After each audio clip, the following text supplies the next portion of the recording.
Oh my. Hey, there's a bunny up ready. Yep. I need to give her more bunny food. More food?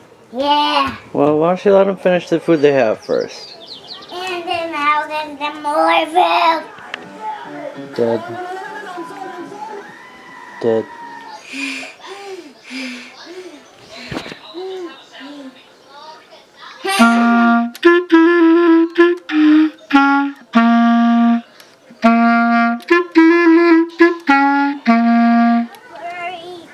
I just saw them. No, I'm the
Everybody's wrong about bunny gender. Everybody's wrong.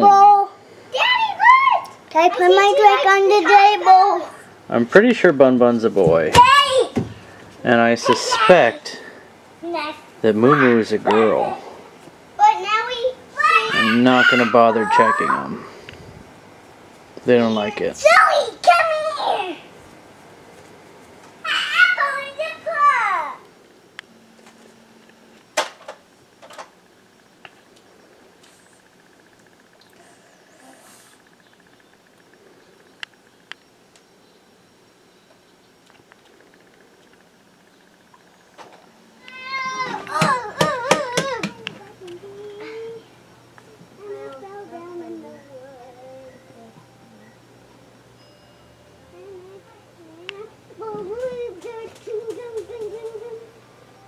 What's this?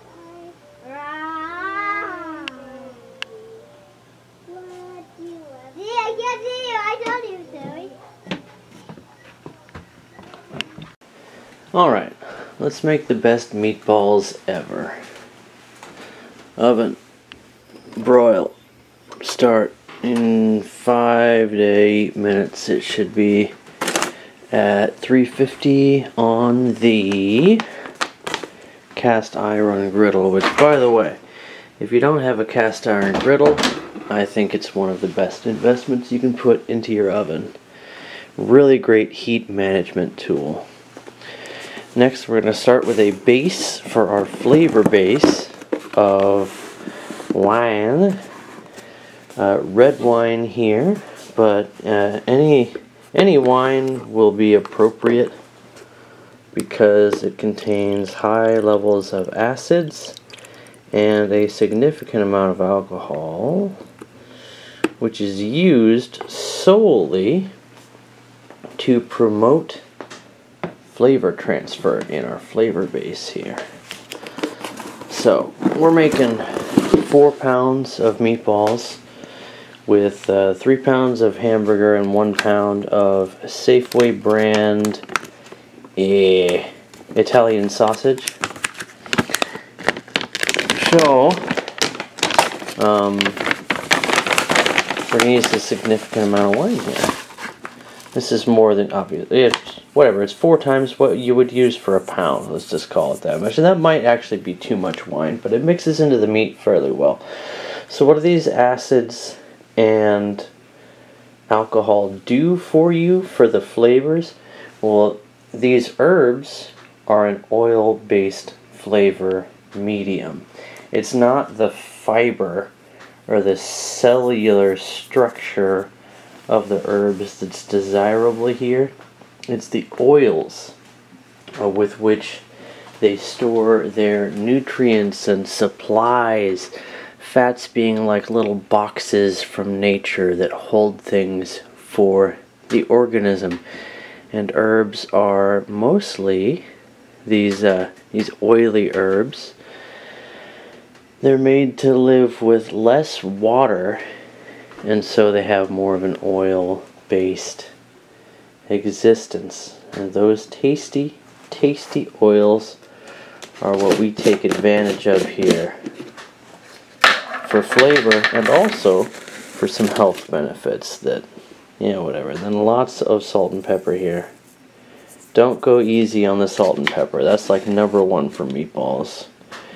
These are a processed food, and we're just using salt as our preservative here. Although I think this Montreal steak seasoning does have garlic, onion, sunflower oil. Oh no. Well, at least I'm not getting much of that.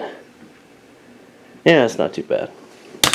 Sunflower oil is not good for you. Sunflowers actually draw contaminants, heavy metals, and things from the soil into the plant itself, which makes them a fantastic way of treating farmland to make it more suitable for food crops. But sunflowers are not the best food crop. They're really more of an industrial crop. But once again, you take something industrial and then sell it to people as food, and people buy it. And I don't like the sunflower oils in my salt and pepper, but I'm just going to assume that there's not really a lot of sunflower oil here, and my body does have an ability to get rid of some excess heavy metals and things slowly over time, a process which is actually helped along by what I have right here. Now, your body has a harder time sequestering heavy metals than a plant does, a plant like a sunflower, for example, because we're not made to die every year. So that makes things a little bit more strenuous on the old circulation system here. We can start accumulating toxins in our body. And actually the red wine helps with that process. Lots and lots of antioxidants in red wine. And also, while we're here and while we're talking about antioxidants, we might as well dump in some olive oil. And you'll notice that there's a lot of crossover in the ingredients I use for my food, and that is intentional. There's some health benefits to using these things in your cooking, and you really get more out of olive oil, by the way, the less you cook it, but it's still good for you if you cook it a bit. And it's certainly much healthier than many other oils, but I've talked about that before as well. So we add our olive oil in, and I mentioned kale, but I didn't really go into detail. Kale is just fantastic for you. First off, it's summertime. My body needs even more salts than usual, and kale is packed with them. Not only that, but kale is a winter crop. So not only do they survive the winter, but they actually continue to grow during a frost. They're like nature's anti-freeze plant. So growing kale, great idea. You can you can plant them just as your summer crops are starting to slow down in the fall, and around the time you're harvesting your summer crops, you are starting your kale to get round 2 going in your home garden.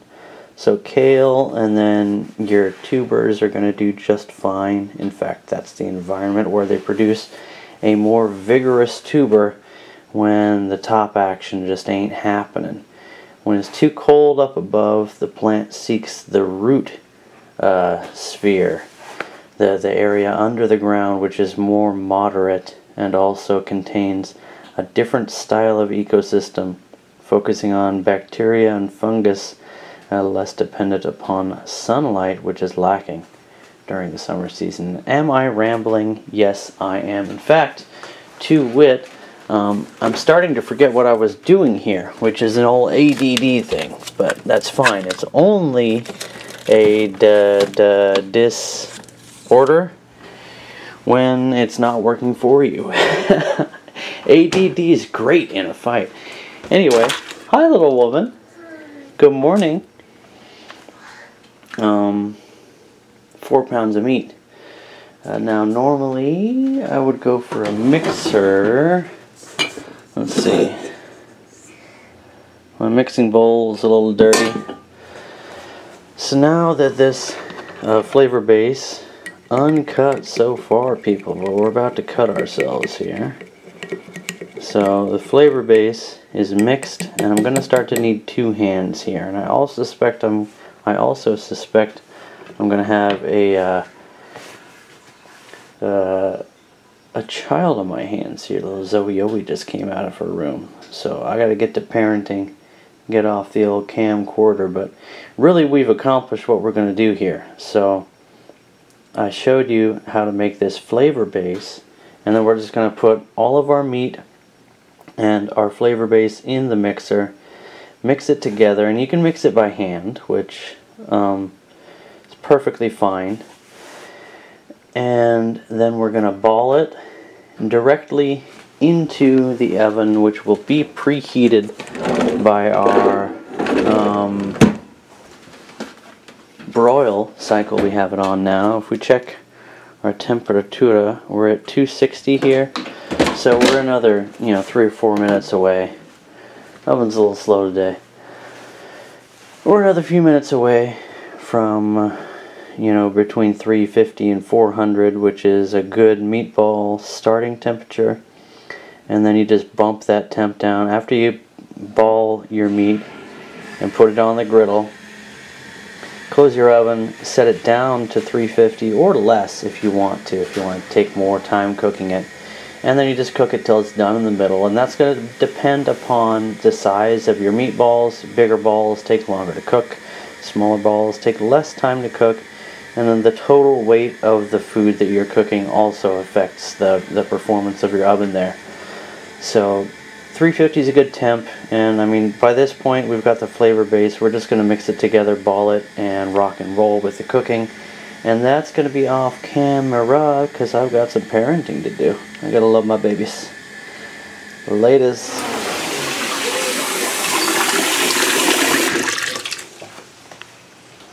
Hi, Bunny Mama. They all ate all the food in my hand. Mm-hmm. And so now they're just chilling. Bun spray water right in front of your camera. Yeah. She's hiding. Want to go look at the meatballs? Why is the little man so... We balled them. so... They're in there at about 400, and it's set to 350 now, so it's just going to temp down slowly and make a nice little crust on my meatballs. And then they'll probably be done in about half an hour. So now this is a thing. It took me a long time to accept, but I'm just going to set a timer. And you're like, I always use timers. And I'm like, yeah, but I'm smarter than you. I'm not supposed to need timers, but I'm actually dumber than you. I need timers. Hi, little one. Daddy. Yeah.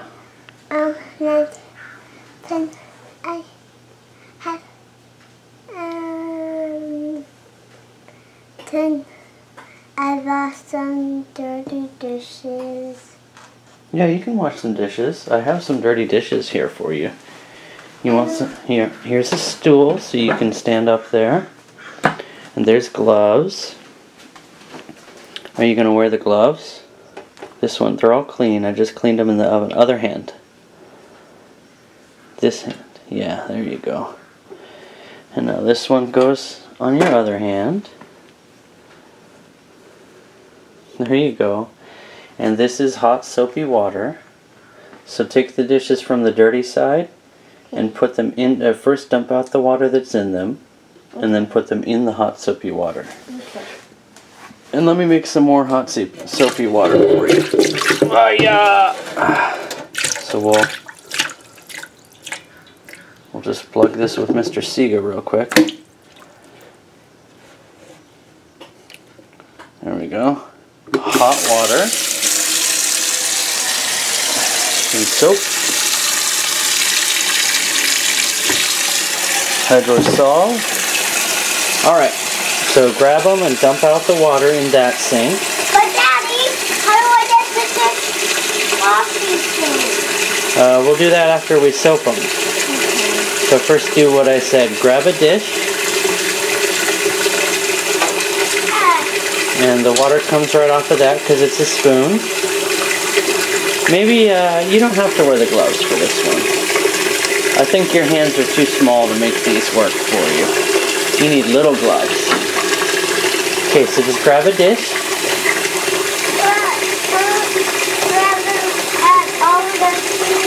And drop it in the soapy water. And let it sit there for 5 minutes. Now grab another dish. This one's been outside. Okay, soapy water. Try not to get water on my gross counter. Soapy water. Well, I noticed that. Daddy, I found a part of that that's dirty. It's not in the sink yet. Yeah, you always get water on the counter. Yeah, looks like it wasn't even dirty. Okay, do more. Now is a good time to turn off the water and just put all the dishes in there. But Daddy, how do I grab that one without the gloves? You can get your hands a little bit dirty and then you can just wash your hands when you're done doing the dishes. So first, it's totally fine for your skin to get dirty.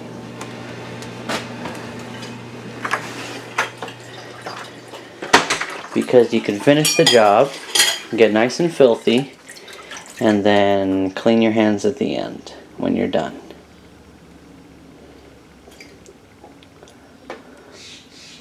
I got two. So first put one in and let it sink. Make it eat water. Make it eat water so it sinks. There you go. Make it eat water. There you go.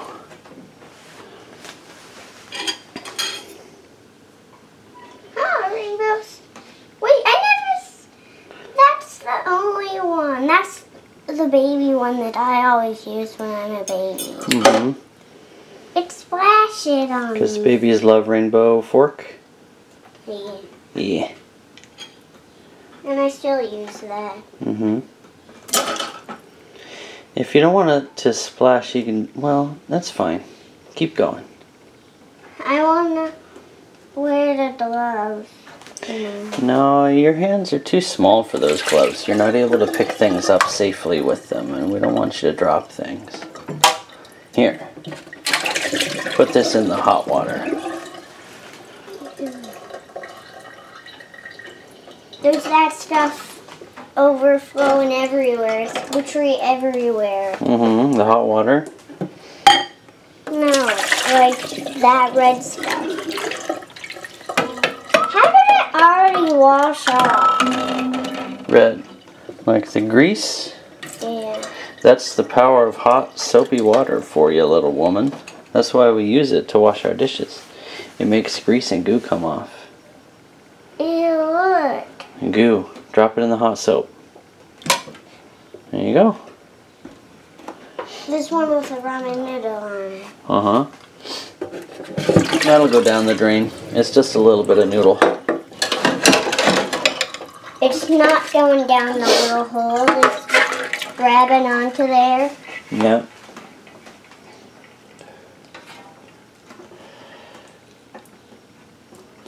Okay. Now, while those are soaking, we can empty the dishwasher. These are the clean dishes. Yeah. And put them in the clean side. So first we take out the long things. Put them in the long area. This is a long thing. It's not longer than other things. So we'll put it in the silverware drawer. Some people... I know where to put this. Okay. Some people... It's where you put all your trays. Yeah. Yeah. That's a little cutting board. It can be for me or something. We have some glass things here, so we'll put them inside of Daddy, I need to scrub the bottom. Okay. Scrub it. Now we can put it in our new place. And now we need to grab it.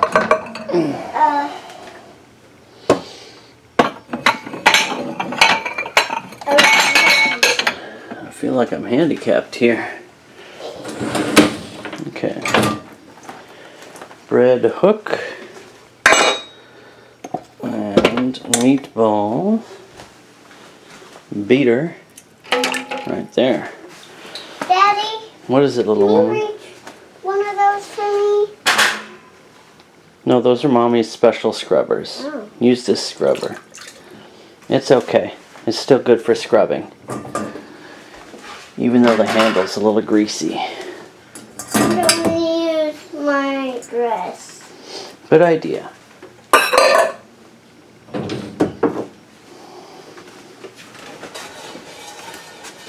First we gotta dip it into the water. To get some soap on it. Okay. That's looking pretty full. Daddy, now I can use the handle. I never have enough cupboard space. Don't cry for me. I'm already dead.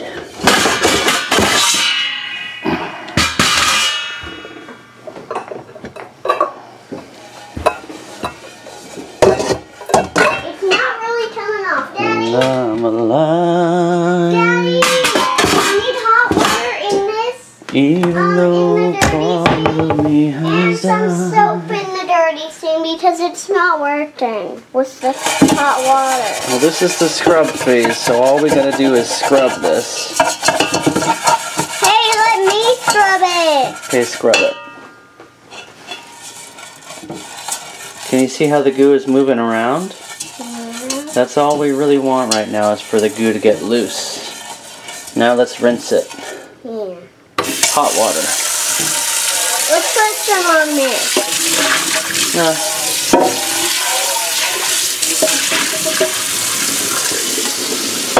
And this is a pressure cooker. So cleaning is only really cosmetic here. This is going to be completely sterilized through the cooking process. So it's done. I could take a shit in that thing and it would still make clean food when I was done cooking. Now I can just Really wouldn't recommend that for the flavor profile though. I can clean that. Yeah? Hey, we got some dry dishes here we can put away. Here's some plates. Do you know where plates go?